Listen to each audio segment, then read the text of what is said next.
Hello everyone, welcome back to RVG Learning Zone. Today we'll be solving another problem on liquidator statement of account. In the last video we have solved a very simple problem where amounts were given directly and directly we had just taken down in the solution. But in this problem, what is the difference? Difference is about liquidator's remuneration. In the last problem, amount was given directly, but in this problem, we need to calculate it. That is the difference what we can find in this problem. So now, let us look into the question. What has been given? ABC Company Limited went into liquidation. That means ABC Company Limited, they closed down the business. Its asset realized rupees 2,15,000. So whatever assets they had in their business, sold it, and finally how much they could get? 2,15,000. Excluding the amount realized by the sale of securities held by secured creditors. What does it mean? Some asset was pledged against secured creditors, right? That asset is also sold and they get money, right? That money is not included in 2,15,000. Okay, that is the meaning, like last problem. Next, what is given? Using the below information, prepare liquidator's statement of account. What information is given? Let us have a look. Liquidation expense 3,000, debenture 1,31,000, preferential creditors 3,000, unsecured creditors 1 lakh, secured creditors 16,000, and in the bracket they have given security realized 20,000. While solving problem we will understand. Anyway, same type of problem we have come across in the previous video, right? Next is liquidator's remuneration is 3% on unsecured creditors. This is the difference we can find in this problem. What is that? We need to calculate this. And another thing you need to know, unsecured creditors means what we have to take. That also you should be knowing. Here they have given excluding preferential creditors. So we should have a thorough knowledge about this. When writing amount with respect to this, I'll explain. Now let us go to the solution. I'm repeating. In the solution, what do? On the left hand side, we take cash inflow. On the right hand side, cash outflow. Whenever, let us imagine that we are running the company. It is our company. Whenever we receive cash, we write on this side. Whenever we pay using cash, we write on this side. It's very simple, right? So now, usually on the receipt side, at first we will be writing cash in hand, cash at bank according to the format. But in this problem, if you observe, there is no information with respect to that. So no need to write. After that, actually we need to write as assets realized. How much is that? In this problem, if you observe, assets realized is 2,15,000. That is what we have written here. Next, to surplus from sale of securities. This particular thing is with respect to secured creditors. This is related to secured creditors. So how much do we have secured creditors here? If you observe, secured creditor is 16,000. That means we need to make the payment of rupees 16,000. Out of which money we are making the payment? Actually, towards this creditor, we will be pledging an asset. When we sell that asset, we get the money, right? Using that money, we'll make the payment. The asset which is pledged, that is called security. When it is sold, money is received. That is why it is called as security realized. How much money is realized? How much money the company got? 20,000. But how much supposed to pay? 16,000. If it is our company, we have got 20,000 out of the asset pledged. Okay. And out of that, we have to make the payment of 16,000. Still we have 4,000 rupees. Right? After paying 16,000, still 4,000 is remaining. That is nothing but surplus from securities. Okay. This is very important. You need to know about this. And if you just look into the receipt side, only this much. So 2,15,000 plus 4,000, it equals to 2,19,000. This is the money we have right now. What do we do with that? Can we put into our pocket? No, definitely not. We cannot use it. We need to make the payment towards certain people. Okay. So let us see what it is. Using 2,19,000 to whom we have to pay, we need to know. Actually, as per the format, firstly it is legal charges. But in this problem, if you take, there is no legal charges as such. So we are not writing. Ignore. After that, we have liquidator's remuneration. right? Liquidator's remuneration with respect to that what information is given? It is 3% on unsecured creditors, excluding preferential creditors. So now we cannot calculate actually. After we know how much payment we make to unsecured creditors, then only we can calculate. What you have to do is write liquidator's remuneration, leave a place. Leave a space here to write the amount. Okay. Next is what? Liquidation expense. It is given directly here. Liquidation expense 3000. That is what we write here, 3000. After that we make the payment to debenture holders. That is given here, debenture 1,31,000. Directly we write 1,31,000. After making the payment of liquidation expense and debenture holders, we need to pay to the creditors. So unsecured creditors, in that preferential creditors, we need to give the first priority. How much we need to make the payment? To preferential creditors, it is 3000, right?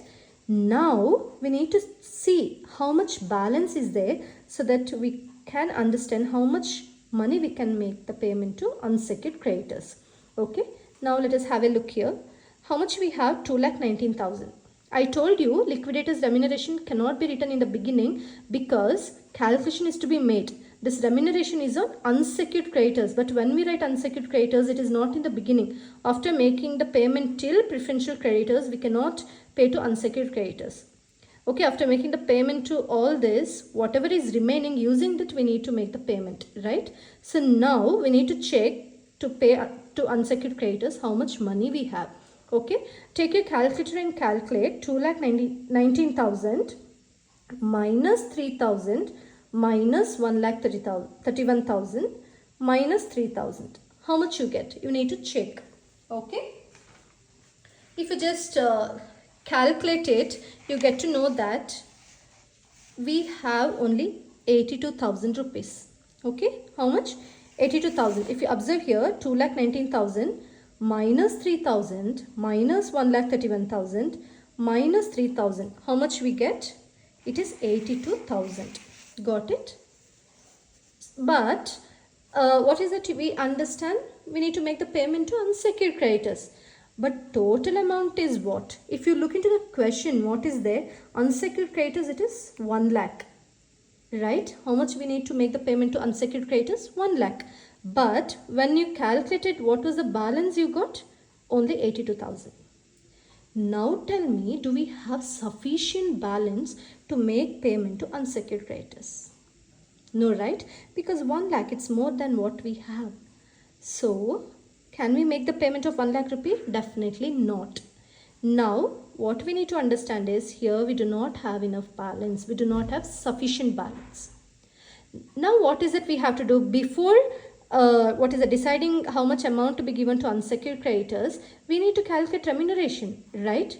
Remuneration is what? 3% on unsecured creditors, right? How much? 3% on unsecured creditors. Unsecured creditors means what? In the last video I had explained you, right? Let me just show it again. If you observe here, unsecured creditors means unsecured creditor plus preferential creditor.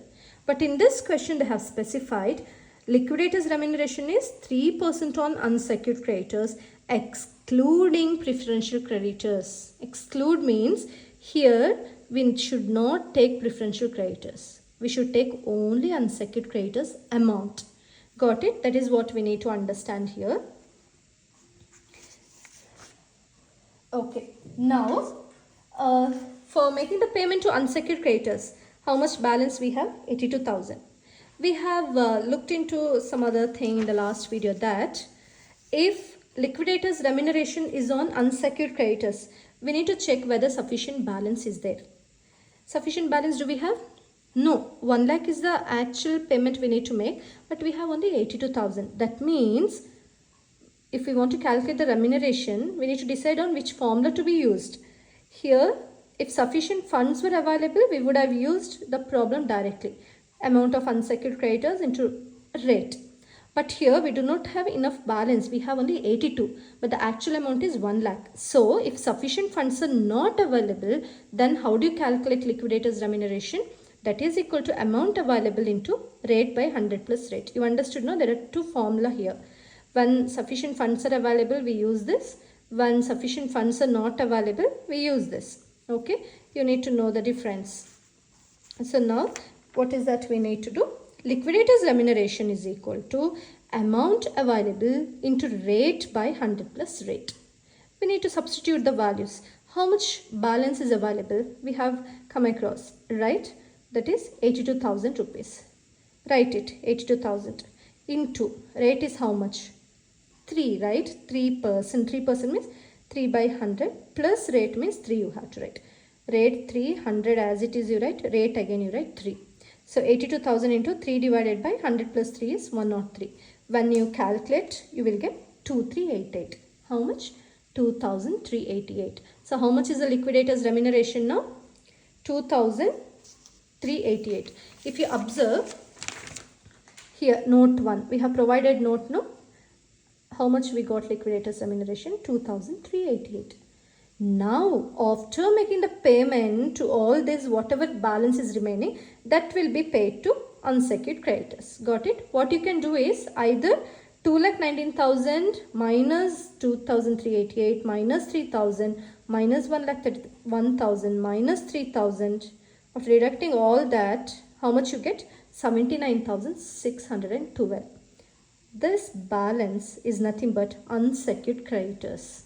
Okay, finally what is remaining after making payment to liquidator, after making the payment, finally how much is remaining? 79,612.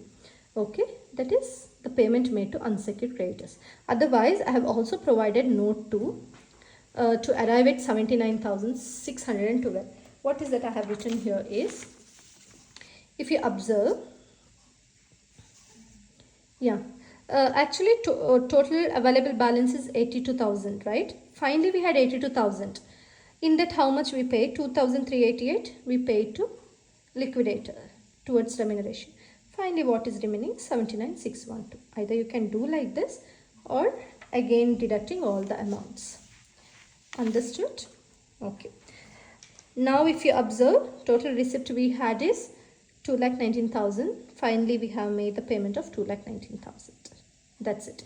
If you observe this in this problem, what is it we have seen is with respect to liquidator's remuneration. What we did, firstly we wrote all the assets, realized amount. Next, surplus from security we added, we got 2,19,000. Next, we wrote liquidator's remuneration, but we did not write the amount because that should be calculated on unsecured creditors. But unsecured creditors will be getting to know how much we make the payment at last here. After we know, then only we can calculate. So you should leave space for writing the amount. Okay. Then liquidation expense we write, debenture holders we write, creditors, preferential creditors we wrote. Next, after deducting all those things, 2,19,000 minus 3,000 minus 1,31,000 minus 3,000, how much we got? 82,000 balance. Okay, using that 82,000, we found out this liquidator's remuneration 2,388. Finally, whatever is remaining, that we have written for unsecured creditors. 79,612 is what we make the payment towards unsecured creditors. Right? So here what is that we need to understand in this problem with respect to liquidator's remuneration, it is on unsecured creditor. Unsecured creditor means usually we should take preferential creditor and this unsecured creditor, but in this problem they have told to exclude this preferential creditor, so we will concentrate only on this unsecured creditor. Got it? And what is it in this problem? Another thing we need to notice, sufficient funds are not available. Therefore, in order to calculate liquidator's remuneration, we have used the formula amount available into rate divided by 100 plus rate. That's it. Okay.